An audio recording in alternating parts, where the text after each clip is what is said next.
Hi viewers, welcome to our channel. KTR గారికి సుప్రీంకోర్టులో కూడా షాక్ తగలడం చూసాం. ఆయన తన కేసుని క్వాష్ చేయాలని చెప్పి సుప్రీంకోర్టుకి వెళ్ళినప్పుడు హైకోర్టు ఇచ్చిన నిర్ణయాన్ని మేము జోక్యం చేసుకోము, క్వాష్ చేసేది లేదని చెప్పేశారు. సో ఇవాళ ఈడీ విచారణని కూడా ఆయన ఎదుర్కొంటున్నారు. మరి విచారణ తర్వాత ఆయన అరెస్ట్ అయ్యే అవకాశం ఉందని చెప్పేసి కొన్ని వార్తలైతే ప్రచారంలో ఉన్నాయి. మరి కేటీఆర్ గారు అరెస్ట్ పైన ఒక గందరగోళ పరిస్థితి ఉంది. మరి ఏం జరిగే అవకాశం ఉంది? ఇదే అంశం మీద డిస్కస్ చేయడానికి ప్రజెంట్ మనతో పాటు ప్రముఖ political analyst and senior producer Natti Kumar garu వారితో డిస్కస్ చేసి తెలుసుకున్నాం. నమస్కారం సార్.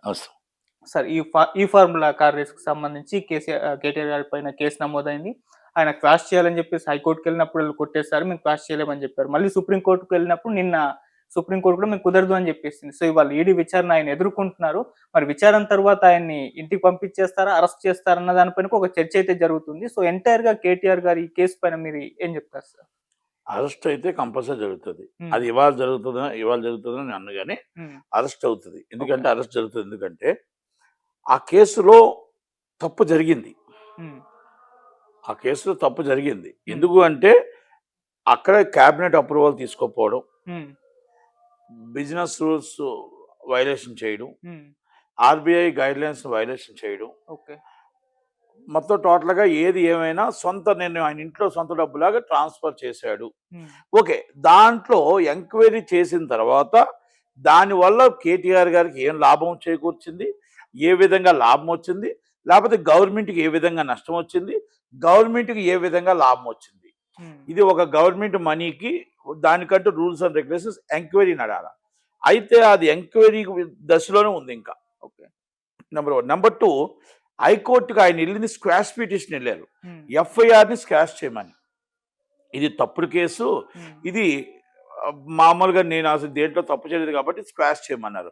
హైకోర్టు వారు ఏం చెప్పారు, తప్పు చేసావా లేదా అనేది కాదు, ఎంక్వైరీ గవర్నర్ గారు ఆమోదించారు ఎంక్వైరీకి. మీకు టోటల్గా గవర్నమెంట్ ఏసీబీ వారు కేసు పెట్టారు. ఏసీబీ వారి కేసు ఎంక్వైరీ నడిచిన తర్వాత ఏది తప్పు ఏది రైట్ అని జరుగుతుంది. ఈ డబ్బు ఎలాగెళ్ళింది ఏంటి అనేది పూర్వపరాలు ఎంక్వైరీలో కానీ తెలుసు, ఇన్వెస్టిగేషన్ తేలిన తర్వాత ఫర్దర్ స్టెప్ వేయచ్చు. కానీ ఇప్పుడు మేము ఆదిలోనే ఇంకా ఇన్వెస్టిగేషన్ జరగకుండా స్క్వాష్ చేయలేము కనుక దీని మీద enquiry జరగవలసిందే.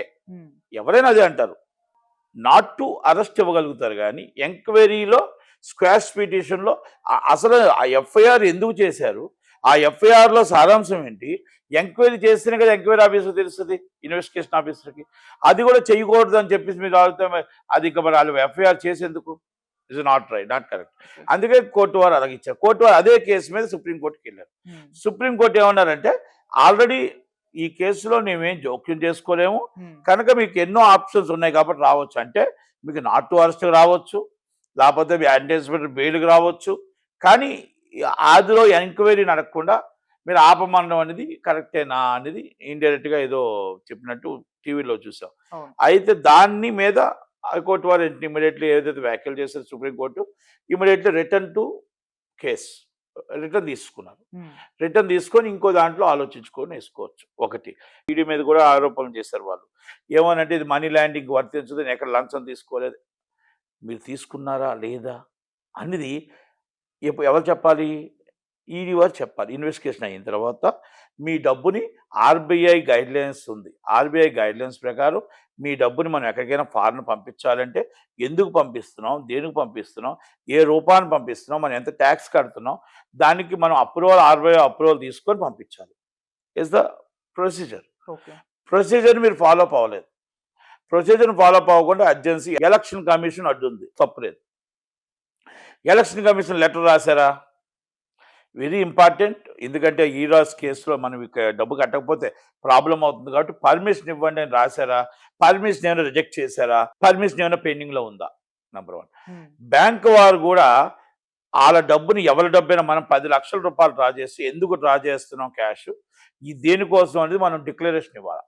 Is RBI rule, income tax and RBI rule. మనం ఈ కోట్ల రూపాయలు ఎక్కడికి పంపిస్తున్నాం అనేది ఆర్బీఐకి డిక్లరేషన్ ఇవ్వాలి. ఆ డిక్లరేషన్ ఎందుకు పంపిస్తాం, బ్యాంక్ మేనేజర్ కూడా తీసుకోకుండా డబ్బు ట్రాన్స్ఫర్ చేయకూడదు. నెంబర్ 1. హెచ్ఎండిఏ అధికారులు, IAS officer and already principal secretary Arvind Kumar garu, వాళ్ళిద్దరు IAS officer, senior IAS officers. వాళ్ళకి రూల్స్ అండ్ రెగ్యులేషన్స్ తెలుసు. ఎవరో మినిస్టర్ చెప్పాడని చెప్పేసి పబ్లిక్ మనీని, గవర్నమెంట్ మనీని వితౌట్ ఇంటిమేషన్ ట్రాన్స్ఫర్ చేయడం ఫస్ట్ ముద్దాయిలు వాళ్ళే వస్తారు. ఓకే. ఇది ఎందుకంటే దాంట్లో వాళ్ళు స్టేట్మెంట్ మాకు కేటీఆర్ గారు కాదండి, నేను చెప్తాను, ప్రధానమంత్రి గారు చెప్తారు, లేకపోతే ఇంకోళ్ళు చెప్తారు, సోనియా గాంధీ గారు చెప్తారు. చెప్తే 100 కోట్లు ట్రాన్స్ఫర్ చేస్తావా, ఒక 1000 కోట్లు ట్రాన్స్ఫర్ చేస్తావా? ఆయనకి ఏ రైట్ మీద చెప్పాడు మినిస్టర్. కానీ మీరు ఐఏఎస్ ఆఫీసర్ అండ్ మీకు బాస్ ఎవరు? Chief secretary. Chief secretary permission లేదే, బిజినెస్ పర్మిషన్ లేదే, బిజినెస్ రూల్స్ పర్మిషన్ లేదే, క్యాబినెట్ అప్రూవల్ లేదే, మీకు జీవో లేదే, ఏ రైట్లో మీరు రికమెండ్ చేశారు? ఇవన్నీ కూడా ఇది చాలా పెద్ద కేసు. అంటే మీరు వైలేషన్ చేసుకుంటూ వచ్చారు. మీరు తప్పు చేశారా, దాంట్లో లాభం పొందారా లేదా, ఆ డబ్బులు మీరు అక్కడ 46 కోట్లు 53 కోట్లు ఇవ్వడం వల్ల మీకు ఏం లాభం వచ్చిందా, లేకపోతే మీకు చుట్టాలకు లాభం వచ్చిందా, మీ బంధువులకు లాభం వచ్చిందా, గవర్నమెంట్కి లాభం వచ్చిందా అనేది ఎంక్వైరీలో కదా తెలియదు. రోజు హైకోర్టు చెప్పినా, సుప్రీంకోర్టు చెప్పినా, నట్టుకుమార్ చెప్పినా, మీరు చెప్పినా ఎంక్వైరీ చేశాక ఈయన ఏ తప్పు చేయలేదండి, చాలా గాంధీ మహాత్ముడు, చాలా మంచివాడు, చాలా మొత్తం మన హైదరాబాద్ ఇమేజ్ పెంచడం కోసం ఆయన మొత్తం త్యాగమే చేశాడు అని చెప్తారు. అది ఎవరు చెప్పాలి? ఏసీబీ వాళ్ళు, ఈడీ వాళ్ళు చెప్పాలి. ఎంక్వైరీ చేశాక తప్పు జరిగితే అరెస్ట్ చేయాలి. ఇక్కడ తప్పు కనబడుతుంది. ఒకటి మీద ఒకరు తప్పు చేసుకుంటూ వచ్చారు ముగ్గురు. 54 కోట్లు మీరు ఫారిన్ ట్రాన్స్ఫర్ చేయడం ఒక తప్పు, క్యాబినెట్ అప్రూవల్ లేకపోవడం ఇంకో తప్పు. ఇవన్నీ కూడా వైలేషన్ చేసుకుంటూ వచ్చి బ్యాంక్ నుంచి ట్రాన్స్ఫర్ చేసి ఫైన్ కూడా కట్టారు. కనుక దాంట్లో 100% అరెస్ట్ తప్పదు. కానీ అరెస్ట్ ఎప్పుడు ఉంటుంది? ఎంక్వైరీ అయిన తర్వాత. ఈరోజు రాత్రి అరెస్ట్ చేసేంత కేసు కాదు. కంపల్సరీ అది అరెస్ట్ చేసి రిమాండ్ చేయాల్సిన బాధ్యత ఉంటుంది. అయితే ఆ సెక్షన్ ఇప్పుడు సోమభారతి గారు చాలా సీనియర్ అడ్వకేట్.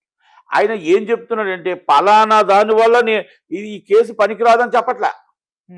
ఈ కేసు తప్పుడు కేసు, ఈ కేసు పనికిరాదు. మాకంటే సెక్షన్లు రావు, మీకు తెలుసు కదా సార్. సెక్షన్లో ఏ సెక్షన్ రూపంలో ఆ కేసు పనికిరాదు, ఏ సెక్షన్ రూపంలో ఆయన డబ్బు ఇవ్వచ్చు, ఏ సెక్షన్ రూపంలో క్యాబినెట్ అప్రూవల్ తీయకుండా డబ్బులు ఇవ్వచ్చు, ఏ సెక్షన్ రూపంలో మీకు బిజినెస్ రూల్స్ లేకుండా ఇవ్వచ్చు, ఏ సెక్షన్ రూపంలో ఎలక్షన్ కమిషన్ అప్రూవల్ లేకుండా ఇవ్వచ్చు. అది కదా మీరు చెప్పాలి, దాన్ని కదా మీరు అనాలి. డబ్బుని ₹1 వాడినా గవర్నమెంట్ సొమ్ముని వితౌట్ అప్రూవల్ పనిష్మెంట్. దానివల్ల మీకు బ్రాండ్ ఇమేజ్ పెరిగిందా, బ్రాండ్ ఇమేజ్ పెరగలేదా, అది మీ ఇంట్లో సొమ్ము తీసుకొని వెళ్ళి పెడితే బాగుంటుంది కదా. మీ దగ్గర పార్టీ ఫండ్ కొన్ని వేల కోట్లు ఉంది, ఆ డబ్బు తీసుకెళ్ళి మీరు వేసి నేను తర్వాత తీసుకుంటాను గవర్నమెంట్ దగ్గర గెలిచిన తర్వాత అని ఉంటే బాగుంటుంది కదా. అది అప్పుడు మీకు బాధ అనిపిస్తుంది, అమ్మో నా డబ్బు కదా అని.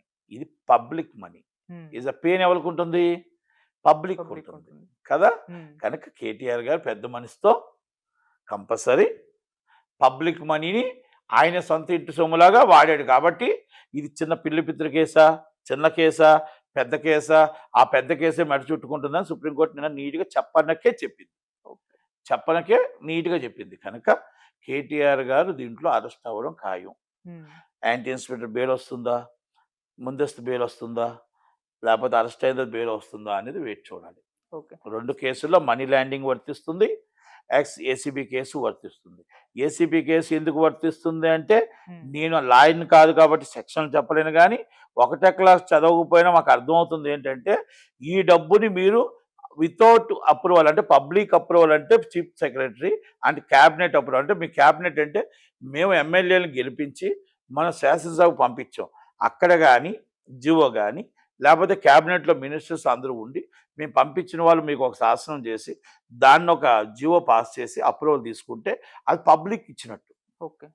ఆ పబ్లిక్ ఆ జివో ప్రకారం మీరు ఏ డబ్బైనా రిలీజ్ చేయడానికి రైట్ ఉంటుంది. ఎందుకంటే మేము అన్ని కోట్ల మంది మిమ్మల్ని ఎమ్మెల్యేలుగా ఎన్నుకున్నాం, ఎంపీలుగా ఎన్నుకొని మినిస్టర్లుగా ఎన్నుకున్నాం, member of parliament and member of assembly. ఆ అసెంబ్లీ ఏపీ అసెంబ్లీకి ఎన్నుకునేటప్పుడు లేకపోతే తెలంగాణ అసెంబ్లీకి ఎన్నుకున్నప్పుడు మీరు అందరూ కలిపి ఒక గజెట్ నోటిఫికేషన్ రెడీ చేస్తారు, జీవోలు రెడీ చేస్తారు, దాన్ని అన్ని చేసి రూల్స్ అండ్ రెగ్యులేషన్స్ ఆ డబ్బుని మీరు ఖర్చు పెడతారు. దుర్వినియోగం అవుతే పబ్లిక్ మనీ దుర్వినియోగం అవుతుంది కాబట్టి